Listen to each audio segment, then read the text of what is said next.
अस्सलाम वालेकुम student. Database के लेक्चर नंबर 23 के साथ मैं हूं मकबूल हुसैन। आज के लेक्चर में जो हम टॉपिक डिस्कस करेंगे उसका नाम है types of problem in relation. यानी जब भी हम कोई भी टेबल बनाते हैं तो टेबल बनाते हुए हमें किस किस्म के प्रॉब्लम जो है वो क्रिएट हो सकते हैं, तो उनसे कैसे बचा जा सकता है, प्रॉब्लम कौन कौन से हैं, ठीक है, उनको आज हम एग्जाम्पल की मदद से देखेंगे। तो आमतौर पर जो प्रॉब्लम्स हैं वो चार किस्म के आते हैं जब भी हम किसी भी किस्म का जो डाटा है किसी भी टेबल में अंदर स्टोर करने लगते हैं। तो क्योंकि हमारी कोशिश ये होती है कि डाटा जो है वो सही हो, नॉर्मल हो, उसमें किसी किस्म की गलती ना हो, ताकि यूज़र को किसी किस्म के प्रॉब्लम ना आ सके। तो वो कौन कौन से हैं जी एरर। सबसे पहला तो जो प्रॉब्लम हमें आता है वो है सिनोनियम, सेकंड है होमोनियम, नेक्स्ट है रेजिडेंसी और लास्ट में है म्यूचुअल एक्सक्लूसिव ऑफ डाटा। अब हम इनको वन बाय वन पहले डेफिनेशन देखेंगे, फिर उनकी एग्जाम्पलें भी देखते हैं। तो सबसे पहले हम देखते हैं सिनोनियम। सिनोनियम क्या होता है? सिनोनियम is a type of problem in a relation that, यानी ये एक प्रॉब्लम की एरर की टाइप। जब भी हम रिलेशन बनाते हैं तो उस वक्त एक प्रॉब्लम आता है। तो वो कौन सा प्रॉब्लम है? That occur when two different names are used for same attributes. यानी आपके पास जो एट्रीब्यूट्स है, जो एंटिटी है, वो एक ही है, लेकिन उसके नाम जो है ना वो डिफरेंट है। यानी जो एट्रीब्यूट्स, जो करेक्टरिस्टिक्स है ना, वो सेम एट्रीब्यूट्स हैं, लेकिन आप उसे मुख्तलिफ नामों से बुला रहे हैं। आप कह सकते हैं कि भी आदमी एक ही है, लेकिन आप उसको मुख्तलिफ जगह पर मुख्तलिफ टेबलों में मुख्तलिफ नामों से बुला रहे हो, या उसको मुख्तलिफ नामों से स्टोर कर रहे हो। तो वो क्या होगा? वो प्रॉब्लम होगी, उस प्रॉब्लम को हम सिनोनिम कहते हैं। The name of attributes must be same if it exist in two or more relation. तो कहता है कि भी इसमें क्या होता है कि भी इसमें यही प्रॉब्लम होता है कि भी आपके पास एक या एक से ज़्यादा रिलेशन है, लेकिन आप सबको एक ही नाम से जो है वो यानी बुलाना चाहिए, लेकिन आप उसे डिफरेंट नामों से बुलाओगे तो वो प्रॉब्लम होगी। तो मिसाल के तौर पर ये देखा जाए, जिस तरह आपको सामने एक हमारे पास दो रिलेशन है।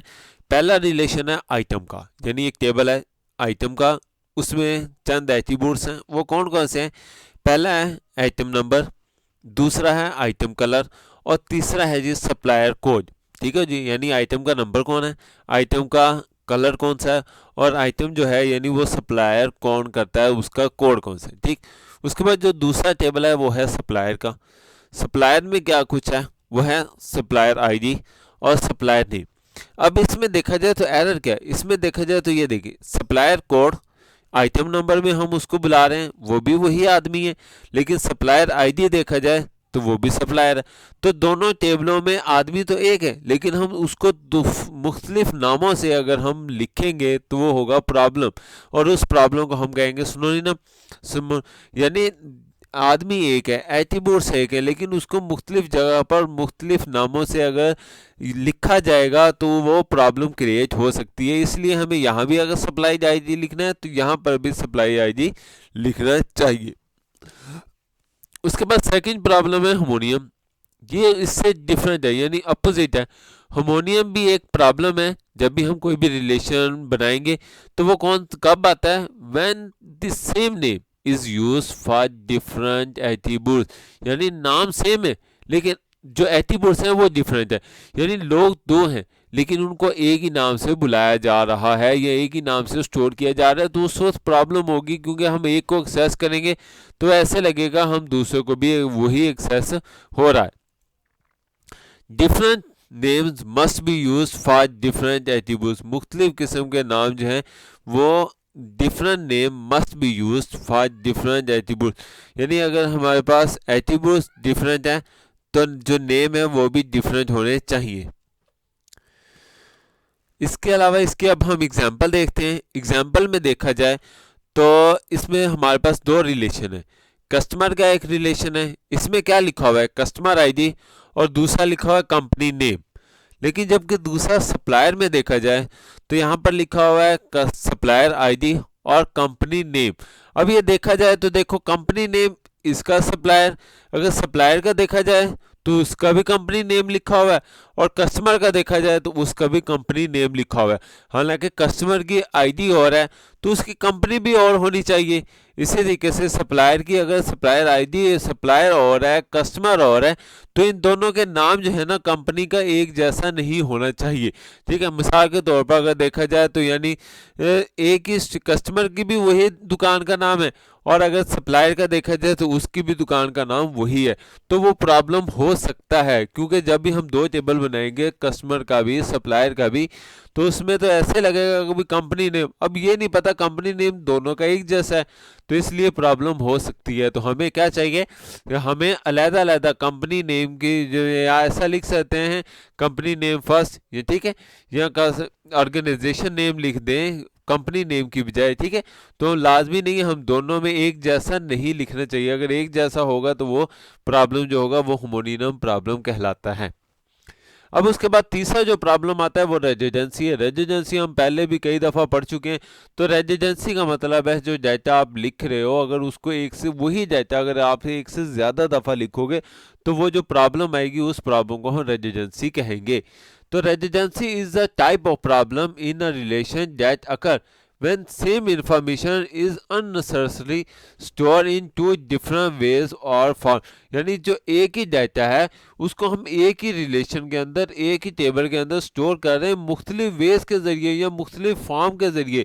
ठीक है, डाटा एक ही है लेकिन अगर हम मुख्तलिफ तरीक़ाकार के ज़रिए उसको स्टोर करेंगे तो वो भी प्रॉब्लम होगा, क्योंकि पहले एक दफ़ा तो स्टोर कर चुके हैं और अगर हम दोबारा वही डाटा स्टोर करेंगे तो वो प्रॉब्लम होगी। क्योंकि हमें एक डाटा यानी एक स्टूडेंट है उसको हम मिसाल के तौर पर पहले रोल नंबर के नाम से स्टोर कर लेते हैं और उसके बाद कुछ देर बाद नीचे जाकर हम उसको नेम के नाम से स्टोर कर लेते हैं, तो ये जो है वो प्रॉब्लम होगी। क्योंकि एट्रीब्यूट तो एक है, वैल्यू तो एक है, तो उसको हम दो दफ़ा स्टोर नहीं कर सकते। उसकी एग्जांपल देखा जाए, मिसाल के तौर पर हमारे पास एक टेबल है, इसमें हमने एम्प्लॉयज़ आईडी दी गई है, नेम दिया गया है, डेट ऑफ बर्थ दी गई है और एज दी गई। अब यहाँ पर देखा जाए तो डेट ऑफ बर्थ भी दे दी गई है और एज भी दे दी गई है। हालांकि यहाँ अगर आपने डेट ऑफ बर्थ मांग लिया है तो फिर एज लिखने की क्या ज़रूरत है, क्योंकि अगर आपको डेट ऑफ बर्थ पता है तो डेट ऑफ बर्थ से तो एज भी पता लग जाएगी। इसी तरीके से अगर आपको एज पता है तो एज से हम डेट ऑफ बर्थ भी मालूम कर सकते हैं। इसलिए ये दोनों की ज़रूरत नहीं है, दोनों में से हमें सिर्फ एक की ज़रूरत है, या तो आप एज लिखें या आप डेट ऑफ बर्थ लिखें। हम दोनों नहीं लिख सकते, अगर लिखेंगे तो क्या होगा, वो जो प्रॉब्लम होगा वो हमारे पास प्रॉब्लम का नाम रेजिडेंसी होगा। ठीक है जी, नेक्स्ट हमारे पास इसका जो फोर्थ पॉइंट है यानी जो एरर का, वो है mutually exclusive of data. Mutually exclusive of data is a type of problem in a relation that occur with the attributes whose value are specified as yes or no। बाज़ दफ़ा यानी वो प्रॉब्लम ऐसा attribute जब attributes में उस वक्त अकर होता है जब हमें सेटिस्फाई करना हो, यानी जो वैल्यूज़ हमें यस या नो में देनी हो, तो उस वक्त ये एरर आ सकता है। बाज़ दफ़ा हम नहीं भी बता सकते यस और नो में। Sometime two or more such attributes can not be true or false at the same time for one entity. तो वो कहता है कि बाज़ दफ़ा ऐसा होता है या दो से एट्रीब्यूट्स जो हैं वो ट्रू नहीं होते या फॉल्स नहीं होते सेम टाइम में एक ही एंटिटी, यानी एक एंटिटी है, या ना तो वो गलत हो सकती है ना ही वो सही हो सकती है सेम टाइम में। तो मिसाल के तौर पर हम इसकी एग्जांपल देखते हैं। एम्प्लॉयज़ है, उसमें आपको एम्प्लॉयज़ आईडी दिया गया है, सिंगल दिया, मैरिड दिया गया और सिंगल दिया गया है। ठीक है, तो हमें ये चाहिए कि हम देखो ना, हमने मैरिज भी दे दिया और सिंगल भी दे दिया, तो हम इसकी बजाय अगर म्यूचुअल स्टेटस दे दें तो वो हमारे लिए ज़्यादा बेहतर होगा। ठीक है, क्योंकि म्यूचुअल स्टेटस देंगे तो वो खुद ही लिख देगा नीचे मैरिज या सिंगल। अगर हम दो अलग-अलग बनाएंगे तो हमें मैरिज का कॉलम अलग बनाना पड़ेगा, सिंगल का कॉलम अलग बनाना पड़ेगा। तो इससे क्या चीज़ है, हमारे डाटा की एक्यूरेसी जो है वो ज़्यादा अच्छी साबित नहीं हो सकती। उम्मीद है आपको आज का लेक्चर समझ आया होगा। बुक को अच्छे तरीके से रीड करें। अगर किसी भी टॉपिक की समझ ना आई हो तो जो मेरा यूट्यूब का चैनल है कंप्यूटर ट्यूटोरियल हब, इस पर कमेंट्स करके पूछ सकते हैं। अपना ख्याल रखिएगा। अल्लाह हाफिज़, फी इमानिल्लाह।